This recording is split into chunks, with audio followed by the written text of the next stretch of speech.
What is manga? Manga is a form of visual narrative, a basic form of storytelling that utilizes pictures and, in this case, text as well, to tell a story. There are many different forms of visual narrative, such as commercials, magazines, animation, film, and of course, comics and manga. And manga has been described as black and white works that are mass produced as serials in magazines, and then compiled into graphic novels later on.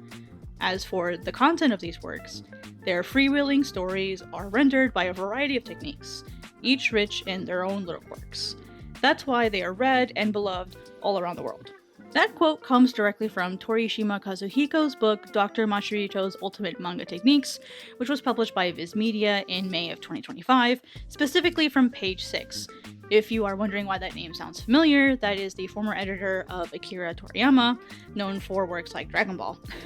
All visual mediums have some form of similarities and share many of the same techniques, they just utilize them in different ways.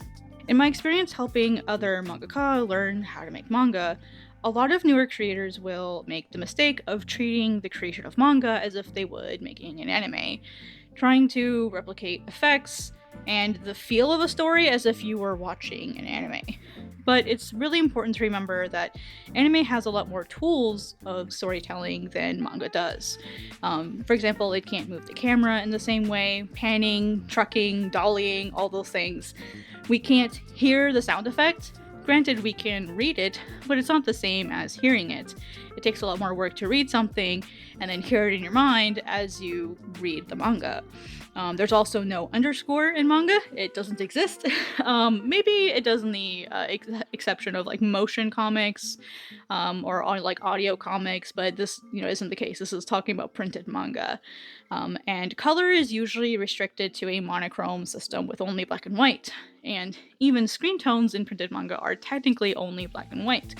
Screen tones are just really small dots spaced apart in different ranges to simulate different types of gray. And in general, manga shouldn't have the expectation to act or feel like anime. It's a completely unique medium with a unique set of visual grammar rules and guidelines, even if you don't recognize them while you're reading it. And that's part of why I'm making this book and this video series, to educate aspiring creators and fans about the mysteries of manga. So what about comics? Are manga and comics the same thing? My personal interpretation of this is that all manga are comics, but not all comics are manga. There are many things that manga and comics do have in common, but their visual grammar, how they use the tools that both of them possess, is different. Now, what is visual grammar? This is built on the concept of something called visual language, and it's the idea that sequential stories, like comics and manga, are arranged in a way that is very similar to any language. It has patterns and syntax, pacing and flow, an entire lexicon, even if it's silent. And in manga, everything from the spacing of panels, often called gutters, backgrounds, screen tone effects, manpu, the different shapes or colors of speech bubbles, types of font, types and shapes of panels, and honestly, way more than I can even say here. All of these contribute to the visual grammar of a medium. And to me, the differences in how these things are used is what makes up the majority of the reason that I don't see comics and manga as the same thing. Another really large difference between comics and manga is plot structure. One of the most common story structures that the West is familiar with is the three-part act, as shown here. This type of structure focuses on a setup, a confrontation, meaning that a conflict must exist, and a resolution. In each of these sections, you'll have select actions or goals that will make up a good story. However, in Kishotenketsu, the most common format used for manga, there are 4 separate acts: the introduction, the development, the twist, and the resolution. I'll cover more about Kishotenketsu later in a separate video, but the main distinction is that Kishotenketsu is not dependent on a conflict.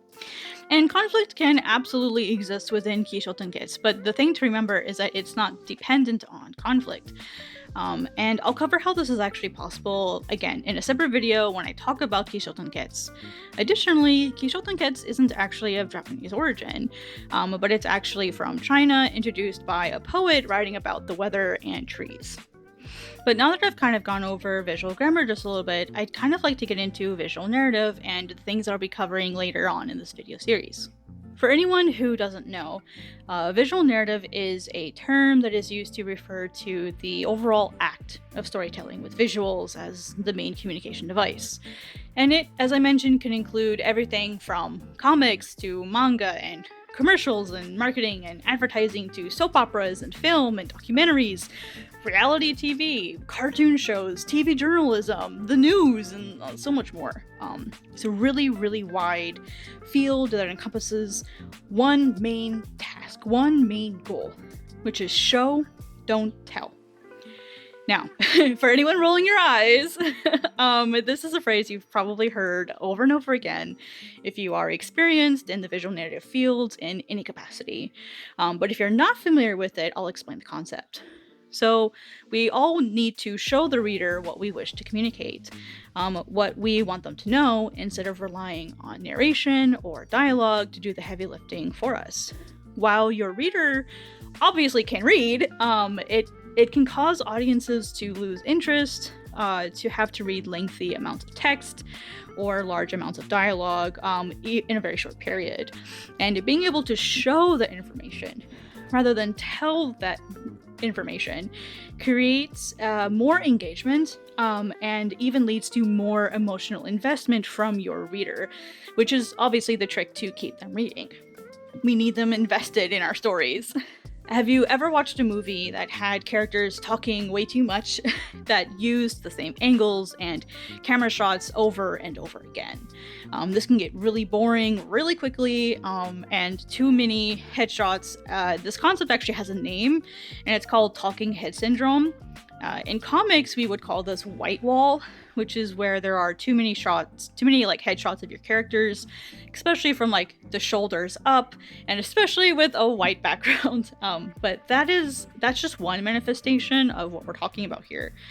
To solve this, movies will have a lot of still time without dialogue, letting the audience get immersed in the world that they are living in. Let them see what's in front of them, behind them, what are they interacting with, and they use this as part of their visual communication of the story. The environment, the gestures, the body language, the mood, the color palette, and more can tell us a lot of information without needing words or dialogue. Calvin and Hobbes actually has a comic strip poking fun about this in one of their comics, the joke being that the panel never changes from talking heads throughout the entire strip, while Calvin's grandpa is complaining about that specific phenomenon. And as I mentioned before, it's not just movies and comics and manga that support visual narrative, but even commercials, marketing, and advertising. Thailand has become a really viral example of this, with multiple commercials becoming adored and famous worldwide, going semi-viral. To some people, these may seem like a bit overly dramatic. However, the reason why these commercials have become so successful is that they use visual narrative principles combined with the really solid storytelling aspects to create a really engaging story that's actually a commercial. Even if, you don't speak Thai, which obviously I don't, the stories are really easy to understand and they have really great visuals. And this is the key to a great story in terms of visual narrative principles. You shouldn't have to rely on text or dialogue to tell your story, but rather just use it as a way to emphasize or embellish or clarify an already existing story. Sometimes when I'm watching these really viral commercials, I will forget what product is even selling. And it just compels you to watch. You get really gripped by it. And these ads often have a really shareable quality to them. And that helps them by leading to a wider pool of possible customers as people share them. And these customers might be actually interested in what they're selling. So in the long run, it's a really masterful plan to create these really engaging ads, and that story does the work for the ones doing the advertising, right? And one book series that I highly recommend for all of these topics, visual narrative, visual grammar, which is why I wanted to start with this specific topic for the very first video, is the set of books by Marcos Mateo Mestre, specifically framed ink, drawing techniques, and perspective. And you can find a full list of like suggested reading down below in my description. I don't have like an Amazon affiliate link or anything. I'm just sharing resources that I think are cool. So now that I've kind of covered manga versus comics, visual grammar, and visual narrative, and why they're important, we're going to need to learn about how visual grammar, visual narrative actually work and the principles behind them. I know this one wasn't particularly specific, but I wanted to use this sort of first video to cover the importance of understanding these things, because I'll be using the terms visual grammar and visual narrative throughout the rest of the videos. Paneling to writing to art, drawing techniques, all of those things. It's really important to understand how visual narrative actually works and the principles behind them to utilize all of the techniques I'm going to discuss effectively. And there's a lot to cover. I have about 80 different topics, which I will show you all here, of all of the different things that I plan to cover. It's going to take a couple years, honestly, to get through all of these videos, and I'm intending on keeping the majority of them as short as possible.